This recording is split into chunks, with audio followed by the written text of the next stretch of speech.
Hey, happy Tuesday, everyone. So we're giving this a shot. Here's the deal. I feel like we should be able to reflect a little bit more on what God said to us from His Word on Sunday. And so I don't know what this is going to be called, except it's going to show up on United's Facebook page, and it's going to show up on Crooked Pastor YouTube channel, and we're going to have some times have some different videos on there at different times, and just looking forward to this journey. But so here's the deal. I want your input as to what we should call this. What should we call this little 3 to 5 minute thing? If you're watching this, you can post it right there on United's Facebook page or my personal Facebook page, or you can also reply at the YouTube channel. I don't know what to call this, so I'm looking for some input. But this last Sunday, we spent some time reflecting on light. Darkness was the beginning, and then God spoke. And every time God speaks, light's the result. And the question is whether or not I'll receive it. Between the Old Testament and the New Testament, there's 400 years of silence and therefore darkness. And what's the result of darkness is we stumble and fall and don't know our way. But then God speaks. And the result of that is light.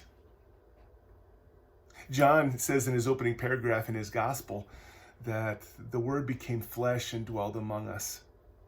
Yet we didn't welcome Him. See, that's my response to light, is will I embrace the light or will I run from it? Will I flee? When I embrace the light, I have the opportunity then to shine His light. That's why Jesus said, "You are the light of the world." He's encouraging us to shine His light, to be His light on this planet for people who are walking in darkness. That's what Isaiah said, that people are walking in darkness, but they've seen a great light. The light always shines in the darkness. So what's my response? Well, first, it's to step into the darkness.